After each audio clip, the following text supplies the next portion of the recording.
I said I wanted to go to a country where they didn't speak English. That was my one criterion, actually, when I went on exchange. Huh. So why did you want to do that? I think I wanted to force myself into a different environment. So that was, when I applied for Rotary and they asked what country do you want to go to, I mean, it was pretty broad, saying I don't want to go anywhere that they speak English. But I knew I wasn't going to go somewhere where I could speak Latin. Maybe I could have gone somewhere where I could have spoken French, given I had some. But no, to me, it was if you were going to go away, you needed to force yourself out of your comfort zone and do it.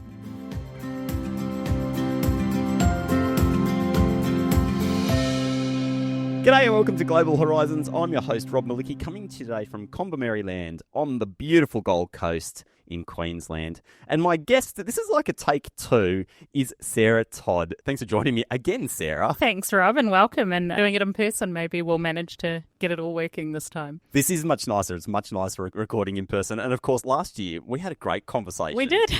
You were incredibly generous, being one of the very first guests that I reached out to for the podcast. But we had a bit of a tech failure. We did. Well, that's technology and me, unfortunately. Nobody around here would be surprised to hear that story. It was my side fail, not yours. So hence, extremely grateful for us getting to do a second round. And I thought perhaps we could start this conversation. I was asking a few people, I'm talking with Sarah Todd for the podcast, what should I ask her that some people wouldn't know? And somebody said to me, oh, she's a packing genius.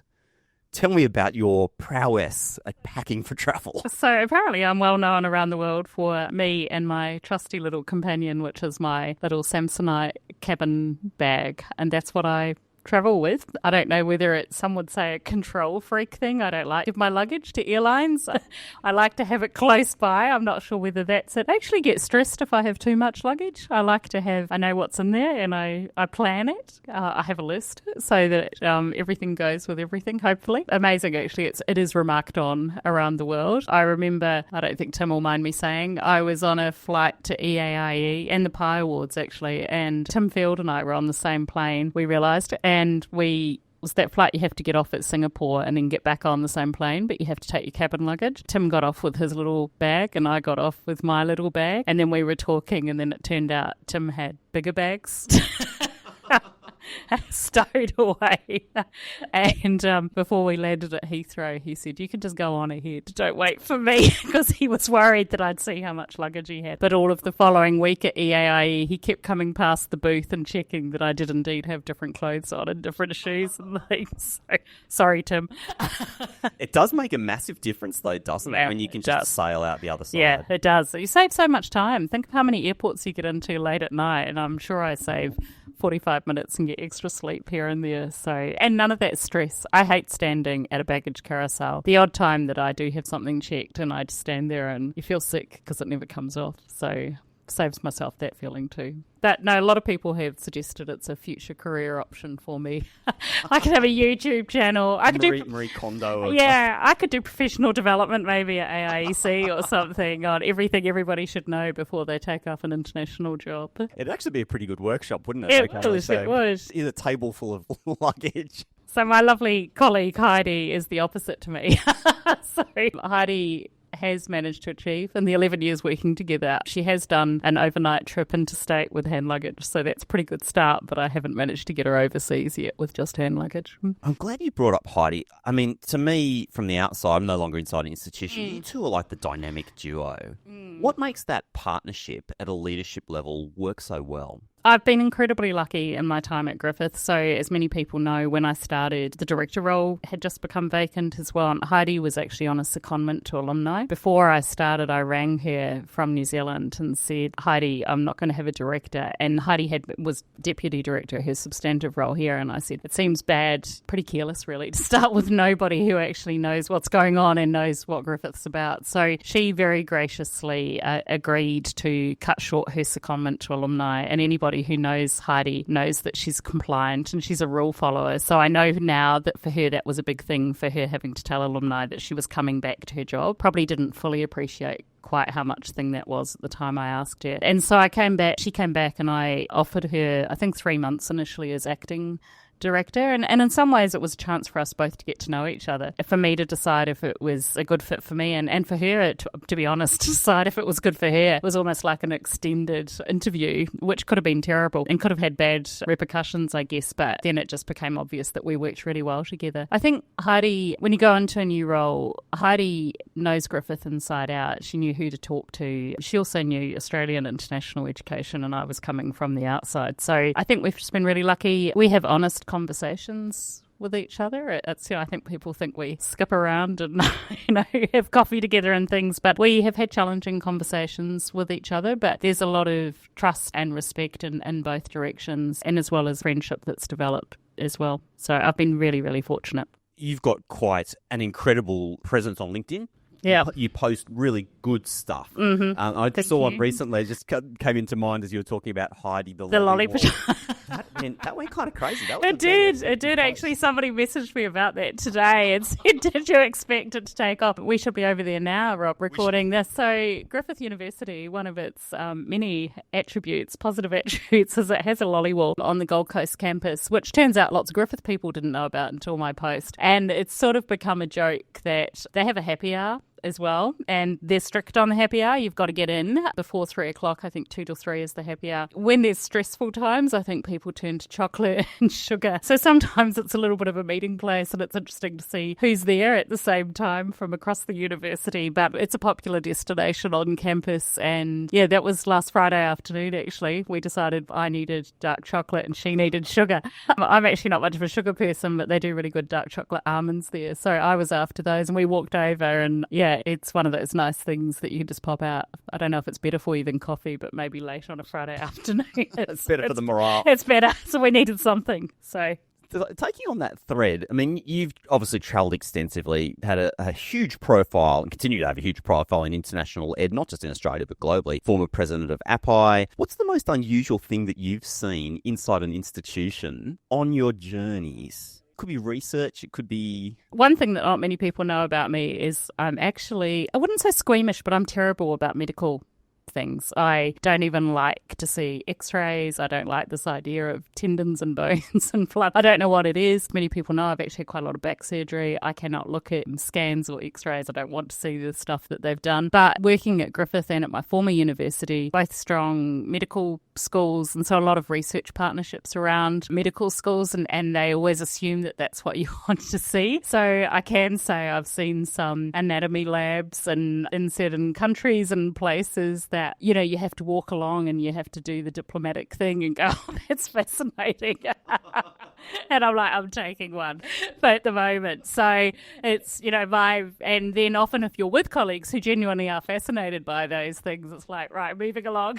How can we get to something else? So I'm also a social scientist, not a scientist, but a lot of research partnerships, you often, seem to end up looking at machines that do things. And so it's not feigning interest, it's actually trying to understand. And I've learned lots through the job. And it's one of the things I love about international within a university is that it's not just the international side, it's actually I work across the whole university. So you do learn about people's research, and I have learned a lot well outside my own academic area through sitting through meetings, whether it's hosting delegations or visiting partners overseas. It makes a lot of sense. So what part of social sciences were you in prior to sort of stepping across into the corner in management stuff? So I'm a professor of marketing and I'm a consumer behaviourist. So I love people watching. That has got me through many an airport sojourn when you're sitting there. In the role, anyone who works in international will know you actually spend a lot of time by yourself. And I think a lot of people don't realise that. It seems very glamorous, zipping around the world with your little suitcase. But the reality is that anybody who's done an international education role, whether it's recruitment or partnerships or other side of international education, you do spend a lot of time by yourself, whether it's in hotel rooms or at airports, and frequently delays and things. And I'm fascinated by people. Probably one of the things I really like about international education is you're always meeting different people, but equally you get to see a lot of people and you learn lots about people at airports and lots about different cultures. And you get off the plane in India and you step out into the terminal and it seems quite quiet and calm and you think this is lovely, and then of course you go beyond the doors and they're all out there and you feel like quite the celebrity going out to everybody there. So the way each country manages their airports and things too, I find fascinating. So where's been the most different place that you've been? Often you go back to the same places a lot of the time. I'm not one of those people who ever counts the miles or the hotels or the flights or even the countries, actually. So I couldn't tell you how many countries I've been to. Every now and then there's these little quizzes and I go, oh, actually it turns out quite a few. You get a bit of a shock. Yeah, I'm actually not very good at geography, but I've learned a lot, turned up in the right place every time. I think it's hard to say, difference, because I actually like difference. I think we talked about this in take one, actually. One of the memories I have when I think about what first interested me in international education and learning more about other cultures and other people many, many years ago, sitting with my grandmother doing a school social studies project, and there was a magazine that had pictures of the Taj Mahal. It's probably, I don't know, the New Zealand Women's Weekly, not a highbrow academic journal, and talking about that. And I can't have been very old at all, but it's a vivid memory for me, and I was fascinated by it, and we talked about going together. So I think any country, and even when you go back to the same country, you can often, you pick up things, but it's always good to go with somebody who hasn't been before, because then it reminds you of the things that you sort of get used to. And then when they query why something, and I think that's always great as well, is just reminding you that there's difference everywhere, but difference is not necessarily bad. I'm fascinated by those kernels, in our life that suddenly, we plant them and they grow and flourish into something incredible. Your interest in marketing, consumer behaviour, I'm now fascinated in that. It's a relatively recent interest. Where did it start for you? What moment did you realise that you like that? So when I was at high school, I was very fortunate. I did a homestay for French language in New Caledonia. Not a bad place to go, and stayed with a French family. And then a year or two later, I had the opportunity to apply for a Rotary exchange, and I ended up in Japan. So this is a long way to get to consumer behaviour, but so there's always a stopover, though, isn't there, Sarah? And I'd been studying at school French, Latin, history, economics, English. I was a social science girl right from school, and so I did my year in Japan, and when I returned to New Zealand, and that was the end of my high schooling, and went to university, and it was in the 80s, and New Zealand was opening up trade and tourism connections with Japan, and I thought, well, it would be useful, and I wanted to carry on Japanese. So my BA in Japanese is language, but equally linguistics, because I'm fascinated about language and culture, but also Japanese history and things, and so I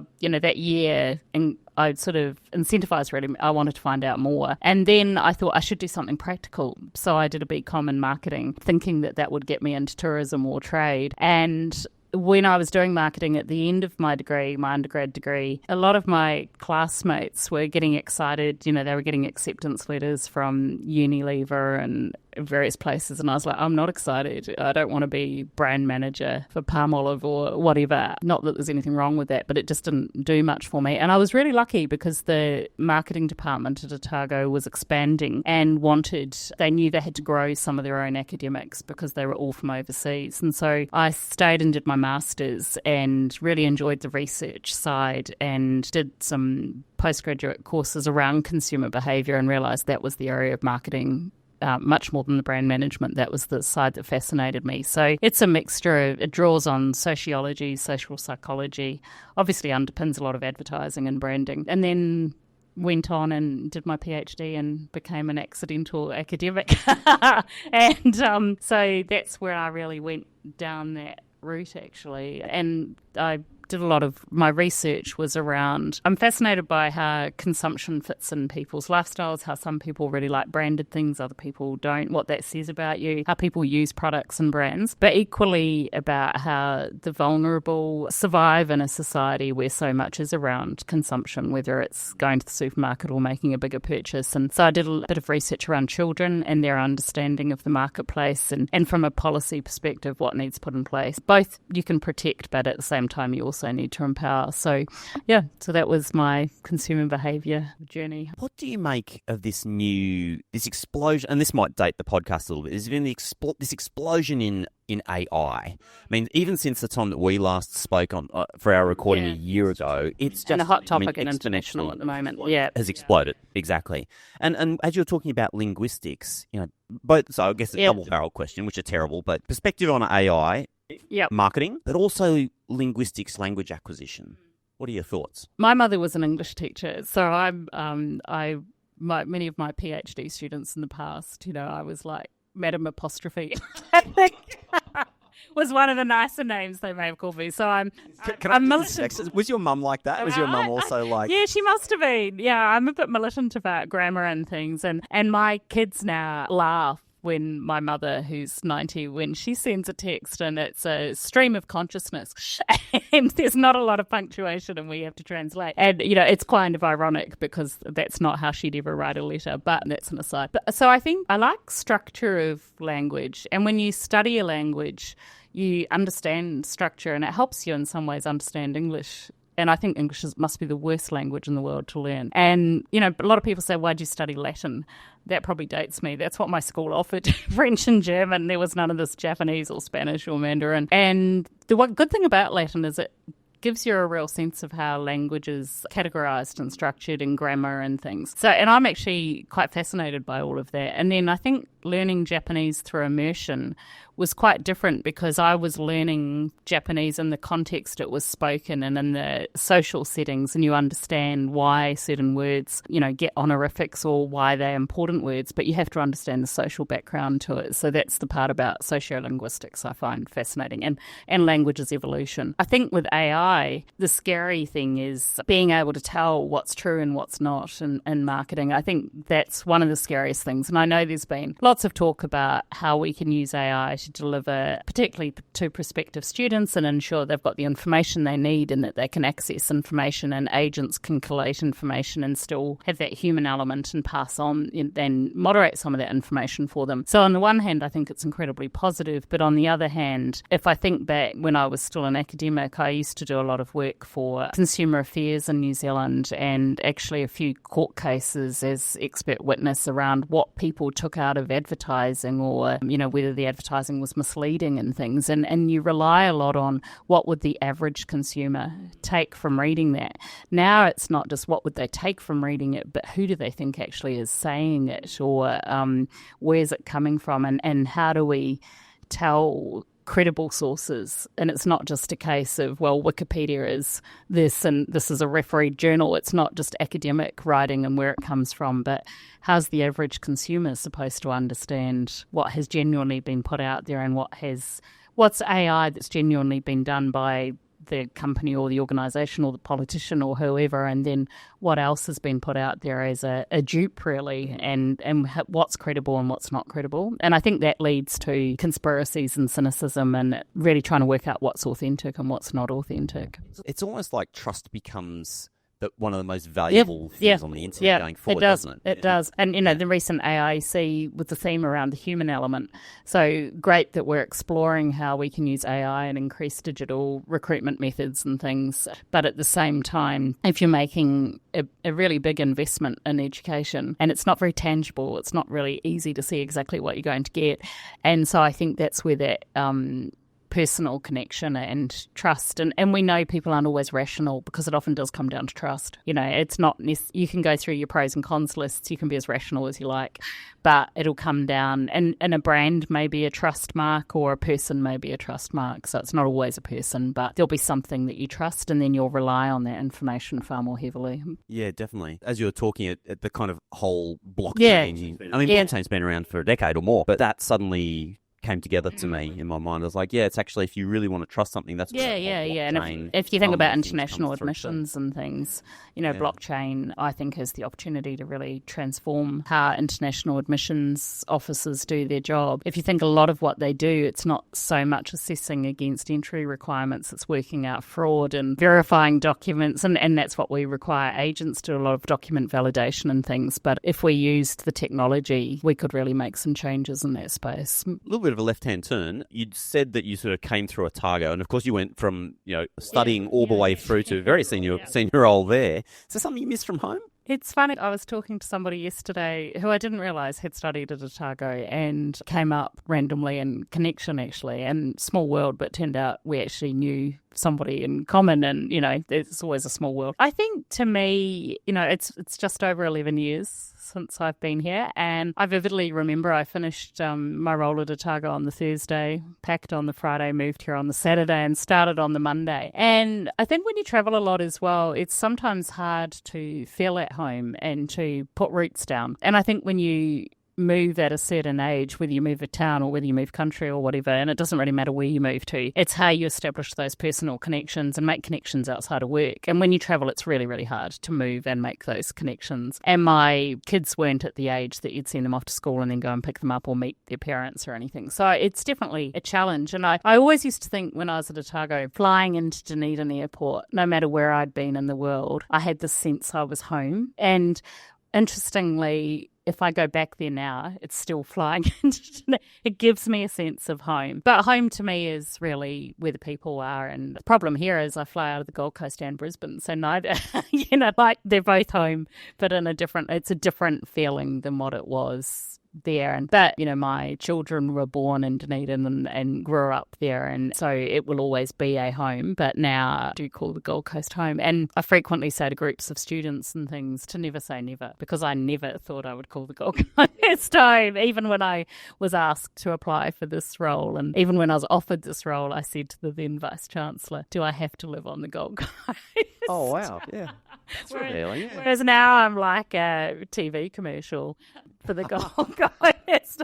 What was in your mind? So when you sort of offered the job, what did you think the Gold Coast was going to be, and what did it become? I think, there's the whole New Zealanders move to the Queensland and the Gold Coast, and I didn't want to be one of them. Ironically, I've actually hardly met any New Zealanders on the Gold Coast. I believe there's thousands of them out there, but I haven't deliberately not sought them out, but nor have I come across them. But I think when you holiday in places, you get a perception of a place. And to me, the Gold Coast was somewhere that you brought the kids and went to the theme park. And, this is where I start sounding like an infomercial. But when you live here, you find different parts. But I think that could be said of many cities. And, your Sydney would be different to my Sydney, and somebody else's Melbourne will be different to my Melbourne. And equally, somebody visiting Dunedin or Christchurch or other places I've lived, it'll be different to mine, because you do find your little bits that are your home within a city. So that's such a great way to put it. And you just crystallised something for me, because when people think of Paris, they think of downtown Paris to Eiffel Tower and stuff. But my wife's from Paris, as in the suburb, inverted commas Paris. So for me, Paris is this little village. Yeah, exactly. With the church and with the boulangerie and the patisserie and terraces where you can have a glass of wine. And that's what you think of, and family and things. And I think, it's when people say, oh, I went there and I really didn't like it. And it's like, well, that doesn't mean it's a terrible place. It's just for you didn't find your place there. So, and maybe you didn't stay there long enough or look hard enough. Is there somewhere else in the world that you've been where you've just had that thrill to come back to and you're like, oh, I could live here? Japan, probably, because that year, to use an overused word around student mobility, was transformative for me. And I don't think I realised quite so much at the time. In fact, I would say now I'm in this role because of that. I feel like I've, that long story as to consumer behaviour, and now I'm here. In many ways, I went off, learnt Japanese, then didn't use it a lot when I was an academic, but then it really drove me to get engaged in championing student mobility and things when I was an academic, and sort of naturally drew me towards the international education side, even though it wasn't my, actual role. So I think it is funny, and whether it was that year living there, it was a challenging year in lots of ways. There was no internet or Facebook. I had 3 phone calls home because it was so expensive. Phone card, like the scratch the number off the back or something like that. And most of your audience probably doesn't even know what an aerogram is. My family looks at me like I've got 3 heads, but I wrote aerograms and posted them, and you'd say you're homesick, and 3 weeks later you'd get a reply from mum, and she'd go, oh, and I go, oh, what's she even talking about? It's quite weird really. But I think because it's so, my host family and the friends I made at school there and learning Japanese and things, for some weird reason, landing in Narita feels like home. And going down certain streets in Japan, not necessarily the streets I lived in, but that still feels like home. When you walk there, do you feel like so sometimes I go back to a place I've been before and I feel like they're ghosts. It's like the ghost of my past is following me down here. Yeah. Nostalgia. And weirdly, Japan, lots of it has changed, but there's a lot about the suburbs and cities and things that is very much the same as when I was there in the 80s. And so it takes you back. And many of us don't feel the age we are. And so I can go back and I can see myself as a high school student on the train in my uniform. And yeah, it's funny actually. It's that importance of place. And I think it's not necessarily how long you spend in a place, but what happens in the place that might then take on a more important role. Do you think high school Sarah on the train in Japan would be surprised where you are now? Yeah, what did she think? Yeah, I think possibly. I mean, I've had an amazing time since that year. But I grew up in Timaru, which is a small town in New Zealand, and when I went to Japan, I hadn't had sushi. I couldn't use chopsticks. And now those things are ubiquitous. That's just the life we live. Anybody here, they don't have to have been to Japan, but they would have eaten those things and might not be very good with chopsticks, but they'd know what. Like my host family, they spoke no English and I spoke no Japanese. And they had to show me how to use it. I had a very traditional host family. They had to show me how to use a bath in Japan. They had to show me how to use chopsticks. So it was huge. And I think there have been times that I've landed in places around the world and you think, I'm actually not really sure who's picking me up or what I'm doing. I've got my briefing, I've got my meeting schedule, but there's a few bits that, something could happen along the way. And I have reminded myself multiple times of the Sarah landing in Narita, looking for a sign with her name on it. And I think you coped with it then. Now you have a mobile phone, you have Google, you've got your credit card. Really, you can get yourself around the world and it's always a good reminder. So I do think of that, Sarah, in those contexts. It almost feels like a privilege to have had those travel experiences, don't you think? Oh, definitely. Where it was so analog. Yes, I know. And, I've often said to departing exchange students and things, stay in contact with your parents, but at the same time, don't stay in contact too much, like be in the experience. Because, I've had parents of US study abroad students who would phone and say, oh, Sarah, I haven't heard from Rob. And I'm like, oh, haven't you? Like, for how long? Oh, I haven't heard from Rob for 24 hours and he hasn't been on his Facebook page. And I go, oh, well, this was when I was in New Zealand. And I'd say, oh, actually, turns out they all went off to Stewart Island and they're camping and there's no Wi-Fi there and it's great Rob's not on Facebook. But, it's this expectation now of instant contact. But how do you... And I must say I'm the mother who, my oldest son is a reasonably intrepid solo traveller. I'm the mother who at 3 a.m. is waiting for the WhatsApp message to say got to the backpack. So I'm as bad. But it is that, how much do you immerse yourself? Do you think it's also harder now as a parent though? Because I think back then there was no expectation that you that's right. Out. Yeah, no, I mean, I talk about my parents and they talk about the generation of sort of benign neglect. We were I was talking to a friend about this the other day. It was like, go out, you get home after school, go out, and as long as you're home for dinner, and then you could disappear again and nobody knew like what you were up to. And now it's like, where are they? Why haven't they responded? But we're like that with everybody. It's like, oh, I sent an email or I sent a message and people haven't responded. So I think there is this expectation of instant communication. But yeah, I think probably harder as a parent actually.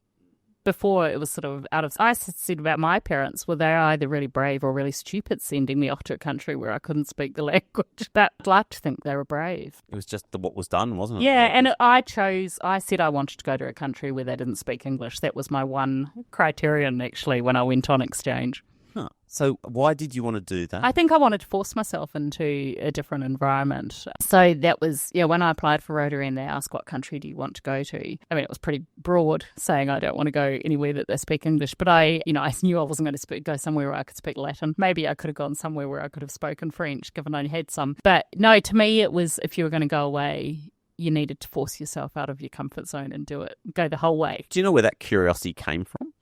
Probably, I guess when you're... Sorry, just it's such a big step for a young person to just be like, I'm just going to... Yeah, and it is kind of odd when I look back and think, my sons are in their 20s and 30s, my 3 boys, and they have me on about my upbringing and where I grew up and everything as if it's... But, it is interesting growing up in that environment, what makes you want to go out. And I don't know, they sometimes say if people are brought up in a comfortable environment, they feel more confident to go out or they want to challenge. Sometimes you have to have that stability to actually make you want to do the slightly different or to take risk and things. But then there's other people who grow up with lots of risk and it's just another risk. So I don't know. But I think that fascination with different places and, seeing pictures and National Geographics and, all of those things. I think that's the kind of thing, right? Like if we really trace these stuff back, maybe there's just a pile of National Geographics and you're flicking through it one afternoon and there was a kernel in there that... I do remember sitting, looking at incredible photography and again, people won't know what the National Geographic was, but we subscribed. So some people subscribed to encyclopedias in those days. We subscribed to the National Geographic. So maybe that was mum and dad also. And it was kind of odd because they hadn't done a lot of travel overseas themselves. So it's not like it was part of their background at all. You know what? You've just brought back something for me. Now I can think in our house, we had a bookshelf kind of out the back with a whole row of them. And I can now remember being a little kid. Isn't that amazing? Yeah. Pulling them off the shelf. I used to get growled at for cutting the pictures out in the back. Terrible misdemeanor as a child. Yeah, because that was like kind of beautiful for those people who don't know what we're talking about. These beautiful magazines, the high quality photography. Yeah, and a lot of it was imagery. So I can imagine I did used to sit and leaf through it. And, I think now of incredibly vivid and vibrant photos in those magazines. So maybe that planted a seed too. You opened a door just before. I want to go back to it. You were talking about, being in a place and looking at your itinerary and wondering if this was going to work out. Have you ever had, without naming names or places or whatever, but ever had a spectacular itinerary fail? Very lucky to have a great office who make sure that I'm usually pretty well across it. I have had, as probably people have, but it's actually quite scary, I've ended up in taxis on my way from airports to places that haven't ended where I thought I was going and things. Sometimes it's been a genuine miscommunication. And I often think that in international education, lots of people travel all the time, but it's a huge responsibility as an organisation thinking about what could go wrong. And you don't want to say to people, well, this could go wrong or that could go wrong. And to be honest, at home you could get in the wrong Uber and you could end up somewhere else. But, it is quite scary because you do feel that nobody knows where you are. And I have to admit, I've got very blasé over the years. So my partner has access to my travel app that I use. It's got my flights on it, but he hasn't got hotel details or anything because I don't print out very digital actually. So I have everything digitally on my iPad. So I'm not leaving a printout of anything. And he said recently, I don't have a clue where you are. And, you landed in Heathrow. And then I'm like, yeah. And then I went.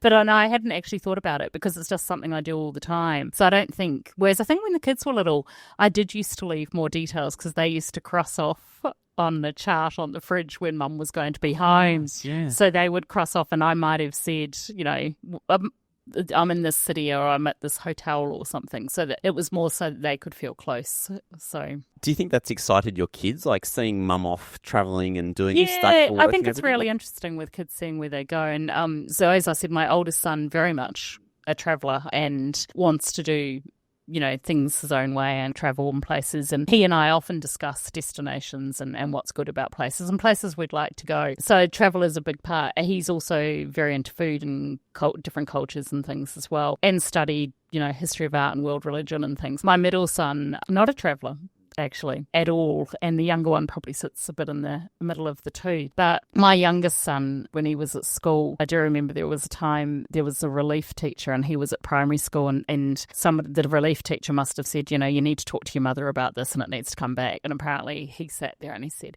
oh, I don't know where she is.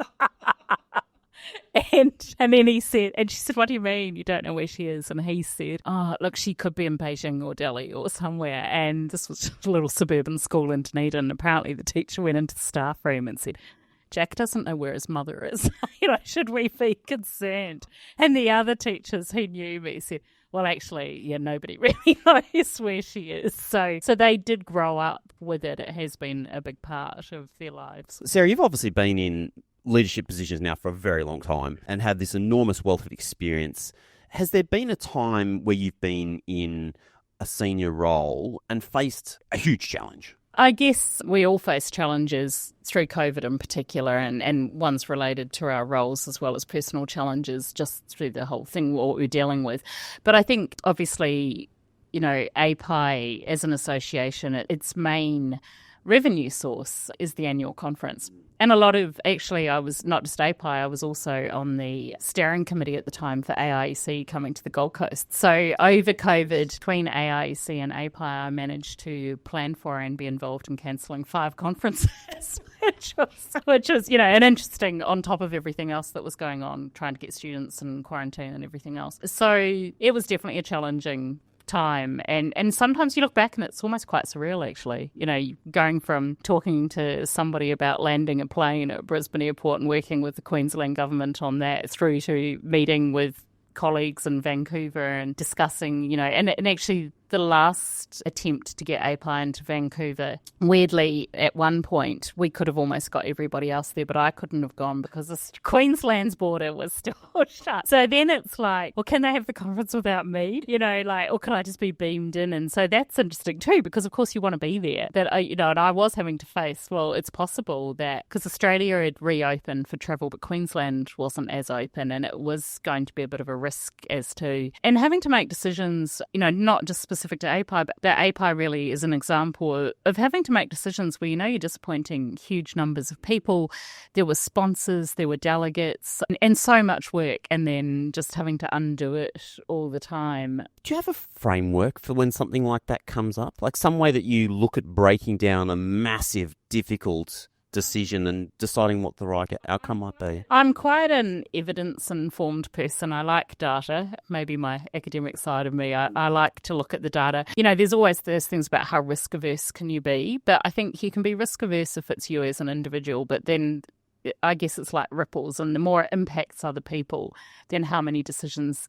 And in the case of COVID and conferences, there were, you know, national things that we had to abide by. So Vancouver would be open, Australia would be shut, America was open, Europe was open, Canada was open, API is the Asia Pacific, and then it was like, well, delegates can't get there from Asia. So can you hold API without Asia? And to me, it was a no. It was a dead no. So some of it, there was times we had no choice, and other times we were having to make trade-offs. But I think it always comes back when you make those decisions about, you know, what is it you're actually trying to do? What are the values that are guiding what you're trying to do, and how do you stay core to those, whether it's cancelling a conference or making other tough calls? I would love to just go on and on, because this has been so much fun for me. Thanks for giving me a second chance. Yeah, let's hope the recording's actually there this time.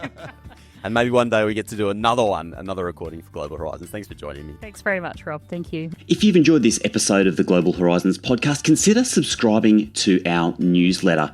Search for Global Horizons podcast and then just pop in your email address, and that way you will never miss out on all of the critical international education news that you need to stay up to date with. This episode has been produced on Garrigal Land in Sydney. Our video and audio editor is Len Zamora, and I'm your host, Rob Malicki. Have an awesome day. See you in the next episode.